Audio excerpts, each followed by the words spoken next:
जो गुड्डी नाम की किन्नर थी, मतलब उसका जैसा भी हुआ जो हुआ, उसकी आत्मा को शांति दे और भगवान किसी के साथ ऐसा ना घटना करे, अच्छे से करे जब भी हो। पहले जो प्रथा थी हमारे यहाँ किन्नरों को जैसे ना कि अपना गड्ढा करके दबाना और फूल वगैरह डालना अपने और उनको चप्पलें मारना, ये सब पुरानी प्रथा थी बड़े बूढ़ों की हमारे। आज के टाइम में सब पढ़े लिखे हैं, सब जानते हैं, समाज के तरीके से चलते हैं। अब जो जैसा होता है उसका वैसा ही करते हैं। फैमिली वाले करते हैं तो फैमिली वाले कर लेते हैं, जो जैसे गुरु के पास रहते हैं तो गुरु उस तरीके से करते हैं हमारे में। किन्नरों को लेकर बहुत से किस्से, कहानियां और रहस्य आपने भी सुन रखे होंगे, फिर भी मन में तमाम तरह के सवाल बने होंगे। सड़कों से लेकर बसों, ट्रेन, जंक्शन, रोडवेज तक वो खूब दिखते हैं। जाहिर सी बात है कि जब इतनी बड़ी तादाद में है तो उनकी मौत की खबर कभी सुनने को क्यों नहीं मिलती। हमने भी ज्यादातर लोगों से पूछा तो उनका जवाब यही मिला, किसी किन्नर की शव यात्रा या जनाजे को जाते नहीं देखा। हाँ, सभी ने जरूर बताया कि हमने सुन रखा है कि किन्नर की मौत होने पर रात के अंधेरे में ले जाते हैं, किसी को पता नहीं लगने देते, चप्पल मारते हैं, गड्ढा खोद कर जमीन में खड़ा करके लेटाते हैं और ऊपर से मिट्टी डाल देते हैं। खैर, आज जब यूपी के जिला बरेली में देवरनिया रेलवे स्टेशन पर एक 38 साल के किन्नर की ट्रेन से कट जाने पर मौत हुई और पुलिस ने शव को पोस्टमार्टम के लिए भेजा, तो हमने परिवार के लोगों से अंतिम संस्कार के बारे में बात की, लेकिन वो कैमरे पर बोलने के लिए तैयार नहीं हुए। तब हम नन्ही किन्नर और उनके चेलों से बात करने के लिए उनके आवास पहुंचे, उनसे तमाम सवाल किए और उसके जवाब भी हमें मिले। एक बार आप भी सुनिए, मरने के बाद उनका अंतिम संस्कार कैसे होता है। वो सवाल जो आपके मन में है उनके जवाब मिल जाएंगे। इस समुदाय में किस तरीके से उनका जो अंतिम संस्कार है या जो अंतिम यात्रा है वो क्या और किस तरीके से निकाली जाती है, आइए जानते हैं। नमस्कार जी, मैं बरेली से नंदिनी किन्नर।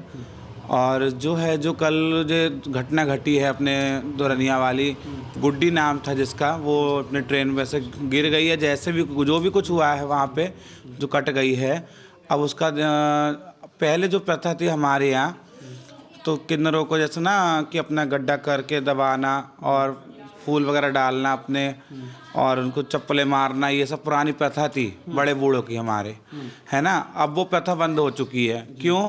हमारे बड़े बूढ़ों का ही कहना है कि जिसका बच्चा है उनको माँ बाप को सौंप दिया जाता है। हिंदू का बच्चा अपने हिंदुओं को सौंप दिया जाता है, मुसलमान का बच्चा मुसलमानी तरीके से होता है, सिख का है सिख तरीके से होता है, ईसाइयों का ईसाइयों के तरीके से होता है ना। अब जैसे कुछ लोग ऐसे भी होते होंगे जो अपने परिवार से निकल आए और उनके परिवार का कुछ पता भी नहीं है। अब वो जो पूरा परिवार है वो आप ही सबको मान लिया है, उन्होंने गुरु महाराज को मान लिया है, तो ऐसे में उनके संग में फिर क्या होता है? उनके संग में ये होता है भैया, उनके संग में तो जो है फिर गुरु अच्छा करे, गुरु ही बुरा करे, फिर तो गुरु ही जो कुछ है जैसा चाहे, हमारी जैसी प्रथा चली आई सो फिर उनका तो वैसे ही दाह संस्कार होता है, उनका वैसे ही दाह संस्कार होता है। अच्छा, तो अब जैसे कि ये जो आज तक आप लोग जैसे ये करते हैं, पूरा अपना जीवन यापन जैसे भी करते हैं, देखा जाता है कि आम तौर पर जैसे हमने भी कहा कि किसी को खबर भी नहीं होती है कि ऐसा हो गया है, और जैसे ये पहली खबर है चूँकि ट्रेन से ये हादसा हुआ है तो पुलिस अपनी पूरी कार्रवाई करेगी, उसी के तहत ये पोस्टमार्टम पे आया, तो ये खबर हम लोग तक भी पहुँची।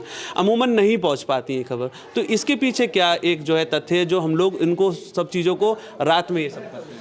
ये रात में क्या हमारे बुजुर्गों से चला आ रही है, जैसे ना जो बुजुर्ग करते थे वही अब जो है समाज जो आगे बहुत जनरेशन न्यू जनरेशन जैसे है तो उसी हिसाब से अब जो सब काम हो रहे हैं। पहले के लिखे लोग होता है दाह संस्कार, आजकल वैसे दाह संस्कार होता है, जैसे हिंदू में दाह संस्कार होता है, अनेक अनेक प्रजातियों में होता है, वैसे ही हम लोगों में भी नॉर्मल दाह संस्कार होता है। शमशान भूमि में ले जाकर बाकायदा नहला के धुला के सब कार्यक्रम जो भी होता है वैसे होता है, वैसे ही अस्थि विसर्जन होते हैं, कोई इंडिविजुअल कोई अलग नहीं है। ठीक है, इसलिए ना पहले जो था हमारा हमारे बस बुजुर्ग टाइम पे पढ़े लिखे लोग नहीं थे, आज के टाइम में सब पढ़े लिखे हैं, सब जानते हैं, समाज के तरीके से चलते हैं। अब जो जैसा होता है उसका वैसा ही करते हैं। फैमिली वाले करते हैं तो फैमिली वाले कर लेते हैं, जो जैसे गुरु के पास रहते हैं तो गुरु उस तरीके से करते हैं हमारे में। ऐसा होता है, पर होता है ऐसा है जैसे जो हिंदू है उसको जीता वैसे करते हैं, जो मुस्लिम होता है उसको दफन करते हैं, ये है बस फर्क। जो जिस तरीके से होता है ना उसको वैसे ही कर देते हैं। वैसे जिसका बच्चा वैसे ही उनका जैसी बिरादरी जिस धर्म का है बच्चा उसी धर्म से उसका दाह संस्कार किया जाता है। मैं यही कह रही थी, जैसे क्रिश्चन होते हैं, मुस्लिम होते हैं, सिख होते हैं, है ना, तो आज के टाइम में सब अपने परिवार से अटैच रहते हैं। ठीक, वो टाइम और था, वो इंसान जो लोगों की सोच अलग थी कि बहुत से लोग की किन्नर है हमारा बच्चा तो छोड़ दिया, उनको नहीं अपनाना या कोई रिलेशन नहीं रखना। तो आज के टाइम में वैसा कुछ नहीं है, आज के टाइम में सब अपने घर वालों से अटैच रहते हैं, है ना, वो उनको समझते हैं। आप भी अपने परिवार से? हाँ, मैं भी अपने परिवार, सब हम सब अपने हमारे भी माँ बाप है, हमारे माँ बाप परिवार ने से हमें attached एक्सेप्ट है। किया है कि हमारा बच्चा किन्नर है तो क्या हुआ है, तो हमारे पेट से जन्म लिया हुआ। तो मेरे भी घर वालों ने हमें एक्सेप्ट किया है, मेरे भाई है, भाभी है, भतीजे है, माँ है, बाप है। आते जाते हैं? हाँ बिल्कुल, मैं उनके घर आते जाते उन्हीं के घर रहती हूँ। सब लोग हाँ। हम लोग सब मिलते हैं। आपने जब देखा होगा जैसे एक माँ होती है उसको अपने बच्चे की काफ़ी ललक होती है, तो ऐसे में जब आप भी अगर अपने परिवार से मिलते हैं तो कैसा लगता है? अच्छा लगता है, हमें फील होता है कि मतलब माँ तो माँ है, माँ कैसे अपने बच्चे को फेंक देगी, कितना भी गलत बच्चा हो, माँ तो सीने से लगाएगी। उसने 9 महीने पेट में रखा है, वो जान सकती है दर्द क्या होता है।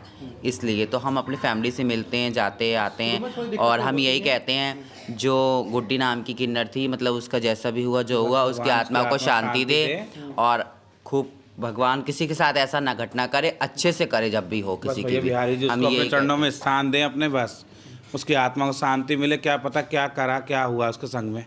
अब ये तो है जो ना, वो वहाँ पे भगवान थे, जाने। या वहाँ के जो फोटोज़ वगैरह आए या कुछ भी आए, मतलब वो वहीं से ही निकल सकता है पता सब कुछ। हमें तो खबर मिली है, हमने आपने बोला ऐसा न्यूज़ में ऐसा, हमने कहा ठीक है कर देंगे, हमें कोई दिक्कत नहीं है। बस ये उनकी फैमिली से अब बात ज़्यादा कर, उनकी फैमिली से जांच कीजिए आप क्या बात थी। ठीक है, जय श्री राम। तो ये थे किन्नर समुदाय के जो तमाम साथी जिन्होंने बताया कि किस तरीके से जो नई प्रथा है वो उसमें परिवार को ही सौंप दिया जाता है उनका बच्चा, और उसी के अनुसार उनके जो धर्म और पंथ है और मज़हब है उसी के अनुसार ही अब जो अंतिम यात्रा और अंतिम संस्कार है वो होने लगा है। तो आपने देखा कि किस तरीके से उन्होंने बताया कि पहले क्या प्रथा थी और अब नई प्रथा के अनुसार अब जो किन्नर समुदाय का जो व्यक्ति है जिसकी मौत हुई है उसके सबको उनके परिवार के ही सुपुर्द कर दिया जाएगा। जो नियम और धर्म है उनके अनुसार ही उनकी अंतिम यात्रा और अंतिम जो क्रिया है वो की जाएगी। आप देख रहे हैं the leader Hindi, camera person Kaif के साथ मैं अंश माथुर।